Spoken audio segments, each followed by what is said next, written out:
ল্যাথকোর জীবনে সবাইকে স্বাগতম। হাই, আমি শ্বেতার আবার চলে এসেছি আমি একটা ডেইলি ব্লগ নিয়ে। কি করব, রোজ তোমাদের সাথে ভিডিও করব ভাবি, কিন্তু ওই যে ক্যামেরাটা অন করতে হবে, সামনে ধরতে হবে, একটা ভিডিওর ক্লিপ নিতে হবে। আর এই যে টিফিন, আর সকালের টিফিন যেদিন করে আমি ব্লগ করি সেদিন করে রোজ একই ম্যাগি টিফিনটাই থাকে। এটা কিন্তু হুট করেই হয়ে যায়, আমি কিন্তু প্ল্যান করে করি না। তারপরে খেয়ে নিলাম চিকেন কষা, মাংস ভাত তো এখন ট্রেন্ডিংয়ে চলছে। মাংস ভাত আর চিকেন বা মাটন দেখলেই এখন ট্রেন্ডিংয়ের কথা মনে পড়ে যায়। তো আজ দুপুরবেলা চিকেন ছিল, মাটন ছিল, আর এখানে একটা সবজি চচ্চড়ি ছিল, জানি না। তো যাই হোক, তো প্রথমেই আমি চিকেন দিয়ে একটু খেয়ে নিলাম, তারপরে মাটন খেয়ে নিলাম। আর আজকে মাটনটা সত্যিই খুব ভালো হয়েছিল, মা রান্না করেছিল। আমাদের বাড়ি চিকেন মাটন হওয়ার একটাই কারণ, আমাদের বাড়ি 5 জন মানুষ, তো একদম দুধলে বিভক্ত। আমি আর দাদা প্রথমে আগে চিকেন খেতাম, এখন আমি শিফট করে দুটোতেই এসেছি। তো তারপরে মা আর বাবা হচ্ছে মাটন খেত, তো তাই জন্য দুটোই আনা হতো। তো আমি এখন সব দলেই চলে গেছি, দাদা এক দলে পড়ে গেছে।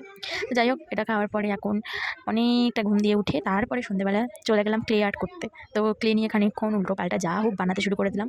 এর কাজ এটা হচ্ছে পিৎজা ক্লে আর্ট, এটা কি জানি না, এটা হচ্ছে গাজর, এটা হচ্ছে ইনশর্ট লোগো, এটা হোয়াটসঅ্যাপ লোগো, এটা ইউটিউব লোগো, আর এটা হচ্ছে তরমুজ, আর এটা একটা কার্টুন, আর এটা হচ্ছে হাড় গাছ, আর এটা পটি।